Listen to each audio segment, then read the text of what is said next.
All that you've been through to get here, man. So just give us an idea kind of what the emotion is like to finally get back in the win column. Man, if we're being honest, I felt like I was never gonna get back there. I let a lot of outside stuff kind of push me back in my career a little bit. With weight cuts and things like that. And then my last fight, it not going my way, even though I thought it should have. It's like, damn, what do we got to do to get in this win column? But we made sure we were tight on my whole camp. Over at Jackson Tacoma, we all made sure we were super on point for this camp with everything from, training to the weight cut. So, it feels amazing to finally be back in there. It feels like it's been forever. Well, it's been a while, but it feels like worse. Talk about how you battled through everything. I mean, we know what you had to deal with family and then professionally as well, man. I mean, there had to be points along the way where you're just like, this isn't worth it anymore.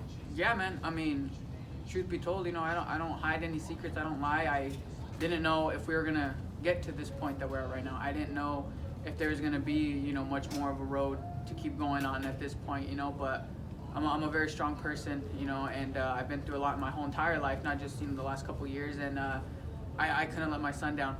Everything he's been through, all the fights that he's had to fight through, I couldn't let him down. So I made sure that I picked myself up and said, hey, you get the hell up, bro.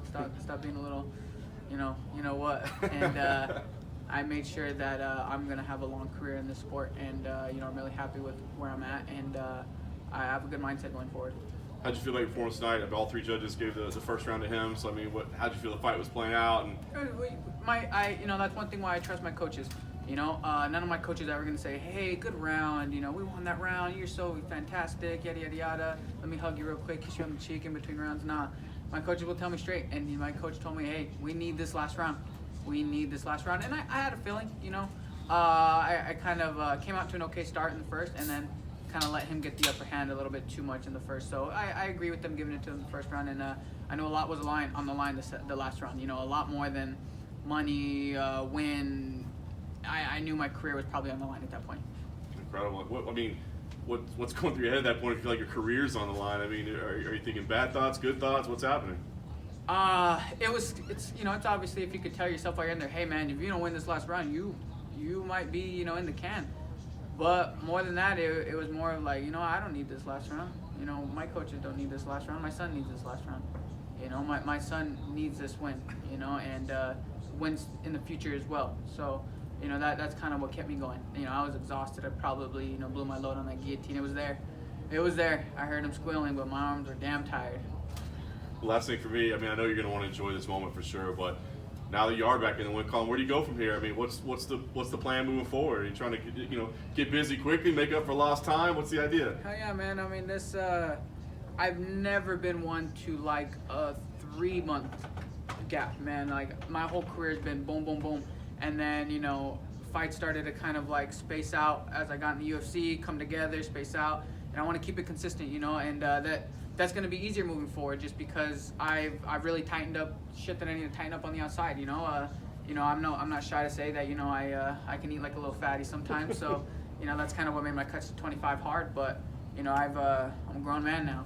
Turned 26 in 2 weeks, so I got that stuff on lock now. You said you've made some drastic life changes in order to be more focused and in there. Did that make this camp harder for you, or did it almost energize you going into this fight? It made it easy, man. I mean, it made this camp easy. I mean, we started our cut that night. We're like, all right, let's do this cut. We were done in an hour, like straight up an hour, and an easy hour too, not like a dramatic, locked in a sauna for an hour. We were there, done in an hour. So, it helped. It helped. It was a lot less stress going into this fight and going into fight week. You mentioned your career at 125. It seems like the UFC is building that back up again. They've signed some new people. Do you have any desire to go back down? Hey, sign me up, man. Hell yeah, I want back in that division. My move to bantamweight was based off of like I said, bad life habits. Not being an adult about my career. I started to think of my career as an obligation rather than a privilege. And if we're gonna be truth be told. My now striking coach Nick Urso kind of put me in check, because he not only did he get on my ass about, hey, let's make sure we get it done. he reminded me of all the people that probably deserve to be here as well that aren't, and the opportunity that I have, and I need to make the most of it. And last thing for me, you said in between your last fight and this one that if you ever missed weight again or you pulled out of a fight for any other reason rather than serious injury, that you would quit the sport of MMA. Does that statement still hold true? Yeah, that statement holds true, man. I mean, unless I get hit by a car or something crazy. Don't say it. Nah, Don't say it, man. if we're honest, yeah, even if that does happen, from now on moving forward, it better really mess me up to make me miss a fight. That's one thing I would pride in myself on, is I never missed a fight. I never backed out of a fight, no matter what the circumstances. I've gone, I mean, hell, if we're sitting here, talking honesty, I've gone into like lower level pro fights with, criminal stuff going on. So, like a lot of like random ass shit going on. So, and it never stopped me. So, at this point forward, nothing's gonna stop me.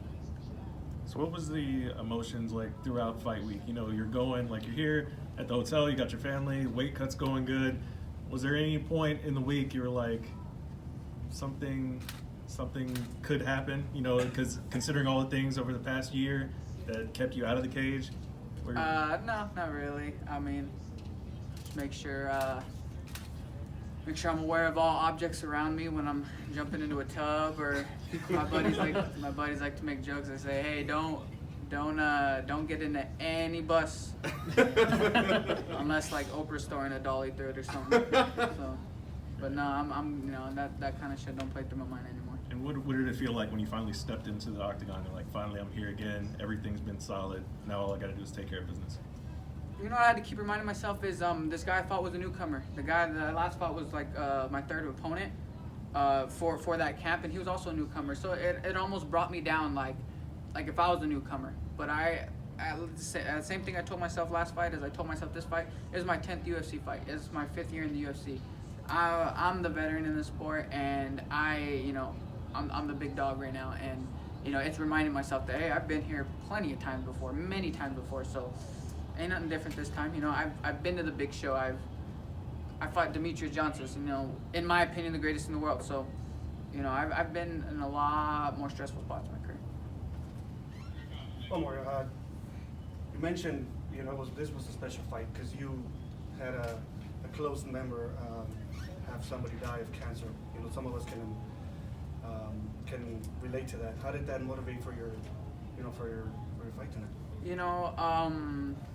After my son was diagnosed with his condition, we just got really in touch with how much kids are blessing, and not only that, we got in touch with a lot of people there's a lot of people going through stuff like this, and honestly, my son's been through a lot.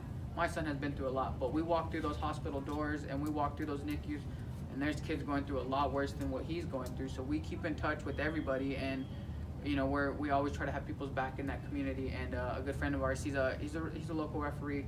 His name's Joel Trejo. I can't really pronounce his last name, but his daughter is the cutest thing that ever lived, and man, she fought the hardest battle with terminal cancer, and man, like, she was supposed to pass so much sooner than what she did, but she fought to the very end. So, yesterday was her birthday, and she's been gone for years. So it really motivates me to get that win for people in those spots. It means a lot to them.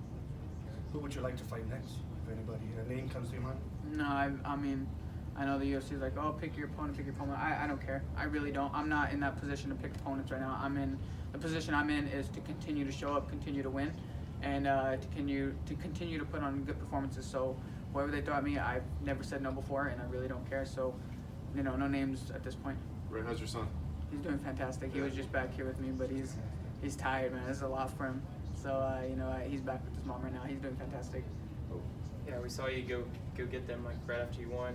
How sweet was that to go see them right after you win? That's something, honestly, a friend of mine, Cowboy Cerrone, every fight he wins, he pulls his boy in there with him, and it touches me because his boy's cute. His boy, it's family, and every time I see him do that, I tell myself I want that.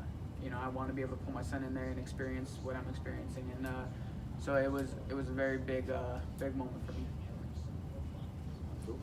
Thanks, Ray. Thanks, Ray.